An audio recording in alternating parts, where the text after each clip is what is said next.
Final Preview. It is the big game, the biggest in Europe. Yeah. Most people at least think. I think so. It is the big trophy that everybody covets, and it is time now. And all English final again after 2 years.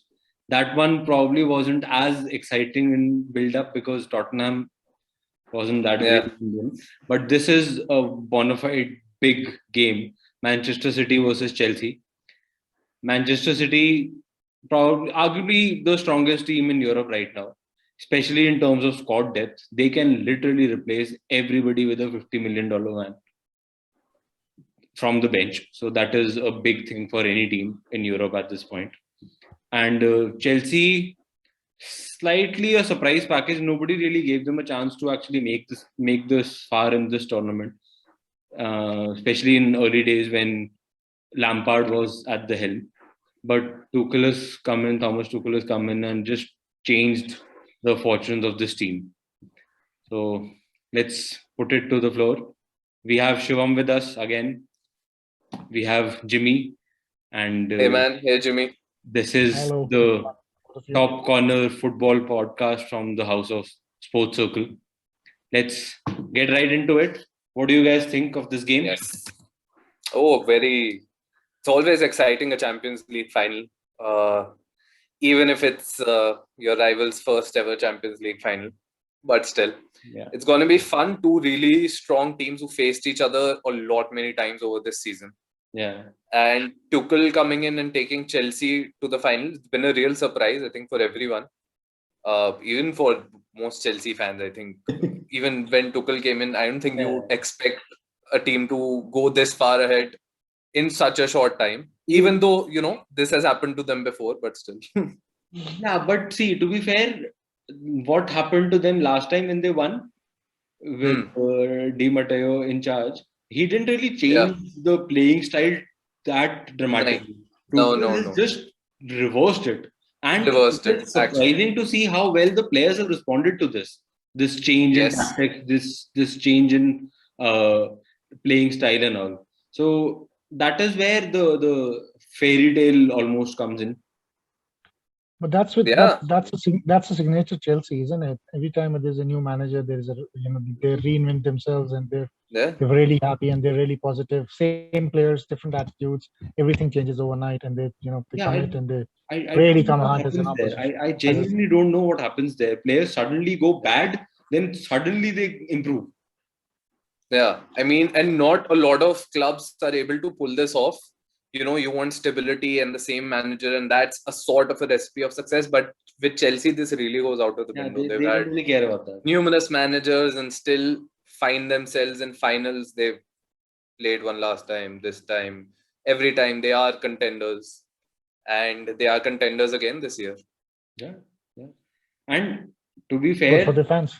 Yeah, to be fair, Chelsea have had the easiest of run-ins. They've had to defeat Atletico Madrid, champions of Spain this season. They've had to defeat Real Madrid, runners-up in previous Spain. champions. Yeah, and they came from behind. I mean, the way it was Real Madrid and the way they turned the game around in the end was quite remarkable. Yeah. Even Atletico, they fairly nobody was expecting them to do that well against Atletico because Atletico at that point were flying high. In their league. Exactly. And just it's always a tough team to beat Atletico. Exactly. Always. Exactly. And the way Chelsea managed to do it, Tuchel managed to, do it, manage Atletico first and then Real Madrid. It's commendable. Definitely commendable. On the other hand, City, as always, they didn't have the most difficult run in before the semi-final. Semi-final, they ran into PSG, the El Clasico, so to speak. And that was a rough game. But City did well. Credit where it's due. City did well against PSG. Yeah. I mean, before that, they had Dortmund, they had Mönchengladbach. Neither of them at their strongest. But PSG was a real test for City. And they managed to navigate through. Guardiola managed to navigate. Yeah, they did. And got them to their first ever Champions League final, which is surprising, to be fair, because a squad this good over the last 4-5 years. They should have gotten there at least once more. I mean, they could have, and to an extent, they should have. It was partly, I think, you can't really put it on, I don't know what, but it was partly down to manager tinkering at some specific times and not getting the tactics right on that specific day. And we're talking about a brilliant manager in Guardiola. And of course, the club, I think as much as you want, it takes time for a club to lift themselves up to a certain level. And now City have done like PSG did last time. After putting in a lot of money, they reached the finals. Took a lot of effort to them as well for that squad. But yeah, City have shown how good a team they are all across Europe, and they can go ahead and cement it this year. And see, to be fair, this season they've already won the Premier League. They have won the Staple League Cup now. साले हर साल जीत जाते हैं for some reason. And they are playing very good football. I mean, okay, they are tactically, they will again line up in a 4-3-3 formation mostly. But what Guardiola has managed to do this season, he has managed to win big games and consistently managed to win games without a recognized striker in the lineup. He'll go with 5 attacking midfielders in the same lineup and just keep the opposition guessing. And that is where their biggest strength has come in this season. And in this game also, I'm not expecting an Aguero or a Gabriel Jesus. No, I'm not. You're right. I'm not expecting. I don't think we are expecting, right, Jimmy? No Aguero or Jesus at the start, at least. Not at all. Not at all.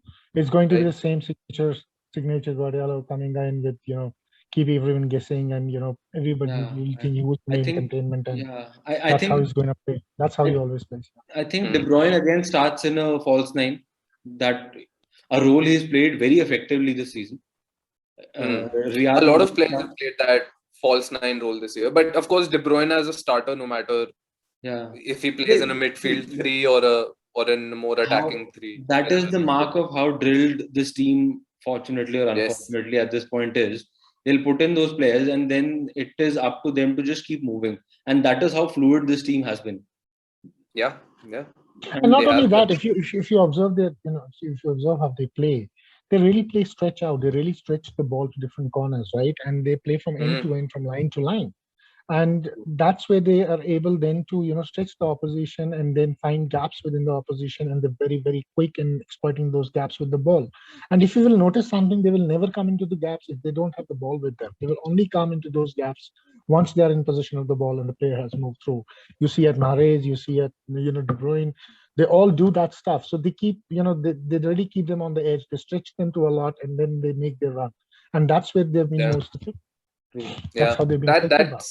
You're right, Jimmy. That's been a staple of the City team. That's been a staple of Guardiola over the years, stretching the pitch. And I think he's going to try and do that again, of course. Yeah. And, he's found a lot of success in this style. Season, what's worked, like you said, that particular side of play has been staple for Guardiola for a while now.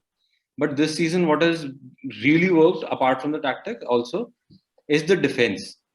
I know they've spent like millions, some hundreds of millions on defense, but finally they've managed to get it right. Ruben Dias has been a revelation this season. He's just come in and had a Virgil van Dijk-esque impact on the definitely. No, he's been the rock. He's been the rock of the defense. He showed it up, and somehow I don't know how, John Stones has been brilliant this season. Yeah, he's really found his footing with Diaz as his partner, and we've seen it over the years. Once a smart, solid leadership quality with that ability, a sort of a defender centre back comes in, he really lifts up his partner as well, and that's what has happened, and they've formed a really nice partnership. He's been to the extent where he's keeping Laporte out of the team, which is not an easy feat. Laporte was their best defender last season, and the and that's what's really worked well for them is that all their 11 playing 11 are in the best of their forms. Yeah. Right? They don't struggle with any player, and that really helps when your team is at at its peak. Everybody's performing at its peak. It's very easy to get your output, what you want out of them, and it's very easy to dominate the game right from the beginning. And that's what Manchester City has been doing. True. Exactly, Jimmy. Well said there. I agree. So when you're looking at like the team, Edison starts in goal, obviously. Kyle Walker, right back, he's nailed on. He is a dead on for that position. John Stones and Ruben Diaz, you've already spoken about. Cancelo, Cancelo on left back. He's been very he is naturally a right back, but this season he's been brilliant at left back. Then you come to the midfield, the holding midfielder, Rodri or Fernandinho. Yes, I think I think Rodri for me, because he's just on the right side of his age. Fernandinho is also almost equally good, but I think he'll start with Rodri. Rodri has started far more games this season. Fernandinho थोड़ा सा ढलना शुरू हो गया वैसे in any case. It's a little. It's okay. He's 34. He's 35, I think so. I don't see why he will change Rodri with Fernandinho. You know why? Because Rodri's at the peak of his game, and he's really doing well in the midfield. So I don't see sense changing in a big match, changing Rodri for Fernandinho and going for an experiment. I think he's going to place his best 11 out there, and just going to very fair. So I agree. So Rodri is where the team gets interesting, especially when it comes to Guardiola. Gundogan nailed on for one of the for the form he's in. For one of I would say for the form he's in. Yes. Definitely in, and definitely the man to watch for in this game. True. Yeah, I am picking up a man to be watched for. A real player to watch on for this game. Real player to watch for with his form, and he can really pop up into some spaces, and he's very unassuming. He is very unassuming, and the way he comes and the way he plays and the way he delivers is very powerful, and he's brilliant. He's been under. They say you have these understated players. He's not an understated player. He just appears to be one, but this man is a real contributor to the whole team. Brilliant player. Who comes into the other number 8? Bernardo Silva, or maybe De Bruyne moves back and somebody else moves in the number 9. Yeah, no. This is the as Jimmy also rightfully said, it's Guardiola is going to put his best 11 out there. The question is, what is Guardiola's best 11? I mean, he's got such a brilliant squad. De Bruyne, of course, plays. Does he play a false 9 sort of, or an attacking midfielder only? I think probably in the midfield, according to me. Who is the other number 8 for you? Who's the other number 8 for you? I think De Bruyne. I'll go with De Bruyne. De Bruyne? Yeah, to manage. Or Bernardo Silva, De Bruyne. Yes. I think it's going to be Bernardo Silva. He has that. He brings that extra pressing ability. He is a little pocket dynamo. He just does not stop. Just does not stop. He's just technically brilliant. Exactly. I think it's Bernardo Silva. Going to the forward line, Riyad Mahrez nailed on for right wing. On the right wing. Cutting in to his left. I think so, yes. Doing his stuff. On the left wing, Phil Foden, I feel personally, he has to be there. Phil Foden has been. I think Foden also starts, and I think Foden also starts even for me. I mean, he's still young, of course, but he's been brilliant in the Champions League. He's at least in the later half of the Premier League, he's come in leaps and bounds. I mean, the growth on that player is really staggering. Yeah. So I think, and Guardiola trusts him. There's no doubt about that. So yeah, he also plays. So it's just the last player. For me, De Bruyne is the false 9. What do you guys think? Who's the third attacking option in that front line? Since you've already put De Bruyne in the midfield. That's a tough one. Maybe he trusts Ferran Torres to come in and play that position. A lot of players this season have come in and played that. Even Sterling has, but maybe Ferran Torres over Sterling. Maybe at the moment, slightly because of Torres' form. Not Jesus. Could be pretty much. I don't think he starts with Jesus. I don't think he has that sort of confidence in his striker or Aguero coming in. Nah, I don't see it happening. But Guardiola will put in a strong 11 and he will tinker because he knows Tuchel has his number, has had his number this season. True. And Speaking of Tuchel, how do you see Chelsea lining up for this one? I think they go for another 3-4-3. That has been the people under 3-4. Tuchel. Yes. They've played this 3-4-3, formation. 3-4-2-1, whatever way. 3-4-2-1. Yes, that's how they play it. 3-4-3 is the standard. Is going to be the standard formation. But there's one thing, and that is what Tuchel has to really worry about. If you look at the Chelsea performance in the last few games, they have really not made it. They have not really performed really well. And the reason behind it is somewhat, and I'll compare it with Manchester United here last match. Tuchel only has plan A and he wants to better his plan A. And if his plan A doesn't work, he really doesn't have any plan B in place. And most of the managers have worked it out and they work around his plan A. And, they breach his defenses and they get in. So Tuchel maybe this time will try something different, might surprise us. Because I think their biggest struggle has come from the goal scoring department. Especially Werner, he has had flashes of good moments throughout the season, but he's not performed that consistently, and he's missed a lot of very, very good chances. So that is where they're struggling a little. That is where the only reason I see Werner there in the lineup is because unlike other attacking players, even Werner knows he's not in the top of his game. He understands that. But still, beyond that, beyond that understanding, what he does is still a team player.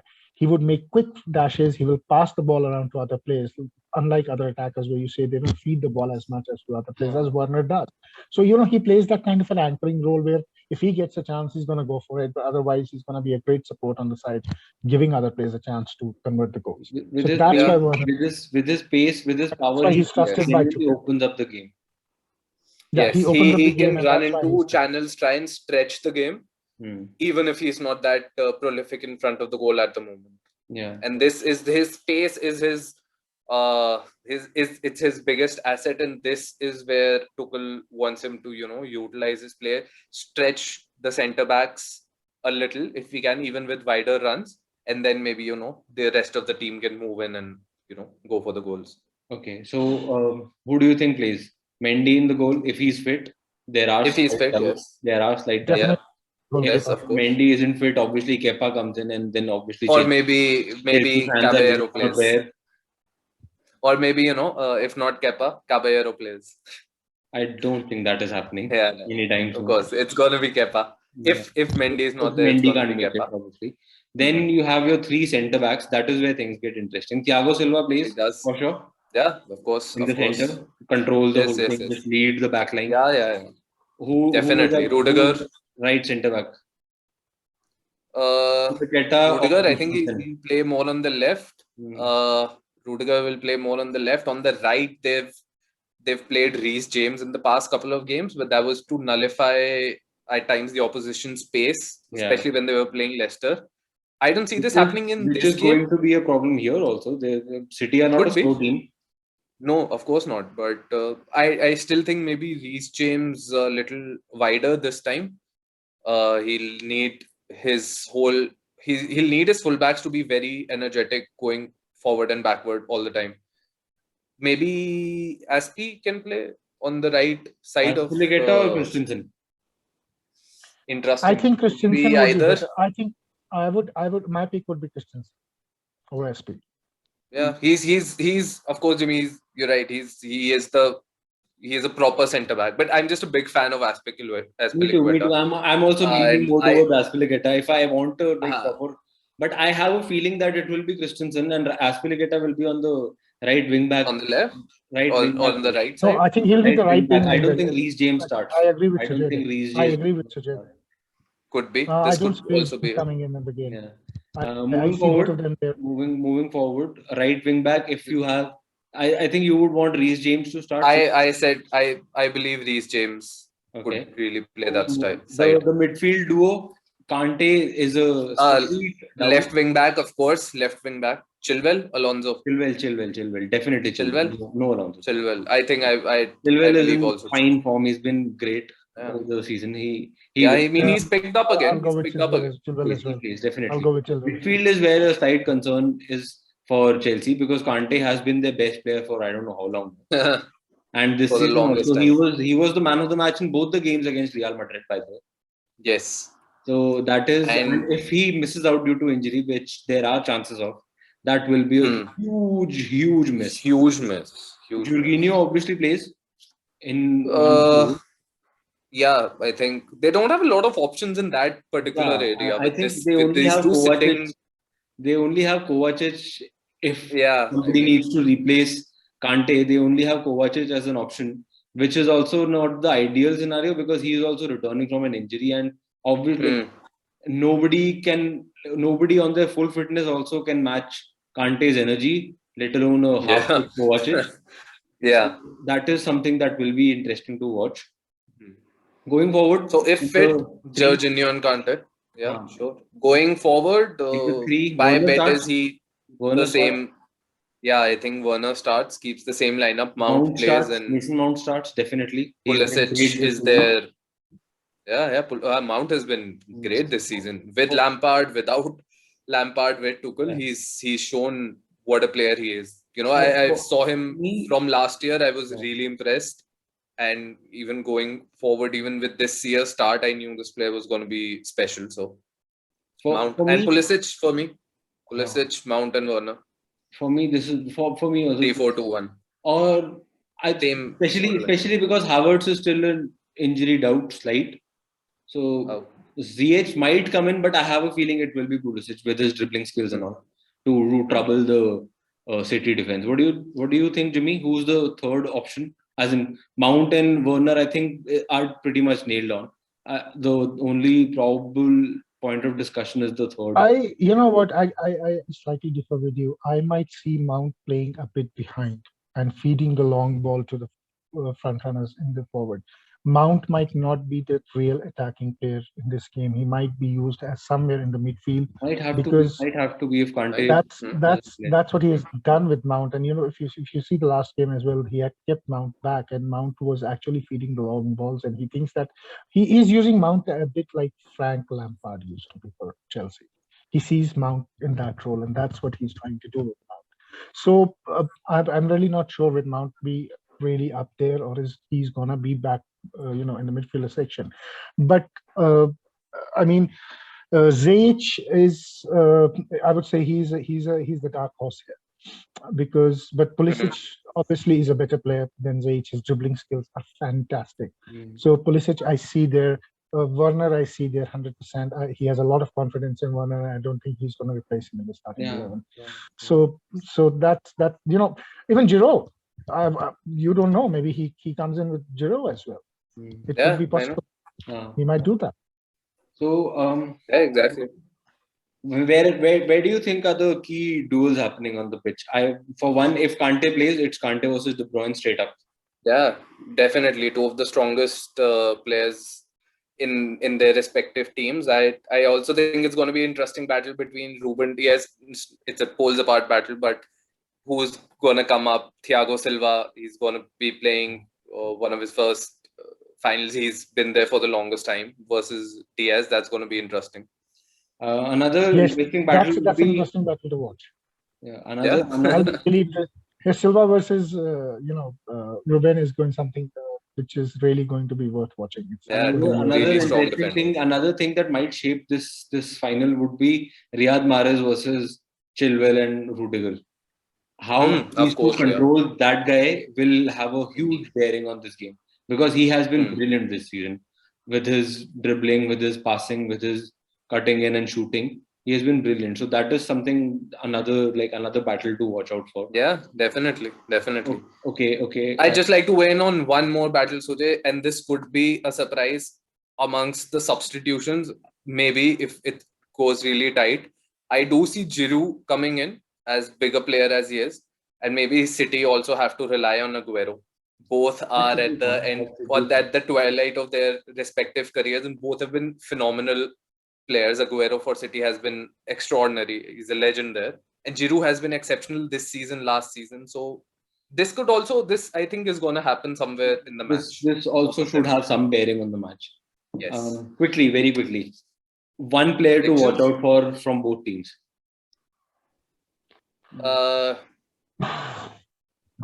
Shivan's pick. Oh, that is tough. I would say I'd go, like Jimmy, I think Gundogan could be a surprise package. So maybe him. Chelsea? From Chelsea. From Chelsea, it's Kante or bust for me. If Kante doesn't play then? his best, no. Then it's more on Pulisic to get the goal at the front. Yeah. Jimmy? One player. Gundogan Okay. for Man City and Mount I will pick for Chelsea. For me, I have a feeling Phil Foden will have a huge game. Like how he goes will decide City. And on the other hand, I'll again go with a younger kid, Mason Mount. I have a feeling this game will be decided by how the future English stars perform. I don't know. What do you think the scoreline is gonna be? Prediction time. Oh, that's tough, man. That is tough. I'm gonna go for a tie. Who do you want? Okay, who do you first? Who do you want to that's a moot question. winning? Of course, why would I want City to win? Very fair. As a United fan, but I think I'm going to go with a 2-1 City win here. In a narrow victory, 2-1 City win. Jimmy, Pele, who do you want to watch winning? 2-0 City win. Wow. 2-0? Yeah, I see 2-0 City win. City win. Okay. So I have a feeling it's 3-2 Chelsea. If Kante a lot plays. of goals then. If Kante plays. Lot of goals. If Kante plays. Of course. If Kante plays, it's 3-2 Chelsea. Otherwise, that's a high scoring tight affair. It's if he doesn't play, I don't see. That's it. I going have any other way. some more confidence on Tuchel. I have a feeling he will pull something out, even if like Kante doesn't play. But yeah, that's he could. He could. Yeah. So yeah, let's see. Yes. Another exciting. Another interesting, exciting match lined up. Should be fun. Let's just hope this one doesn't go to penalties. I do not want to again stay up till 3:30. We don't want our predictions to go bad, do we? Yeah, no. And like to see So yeah. So anyway, guys, I think this should be it for this particular podcast. And again, a big shout out to all of the subscribers already, and let's hope for a win. A great match. A win for Chelsea. Football. I want Chelsea. A win for City. I want Chelsea. So yeah. Anyway, guys, subscribe to this channel for more such content. We will be coming back with a lot more interesting stuff. We are doing a lot of reviews. Do let us know about your predictions for this particular game in the comments down below. And if you like this video, do press the like button and share it with as many friends as possible. And we will see you in the next video, for which will most probably be the review of this particular game. Yeah. Should be fun. Fun. Okay then. Till then, stay safe. All right, guys. Okay. Goodbye. Stay safe and have a good weekend. Bye-bye.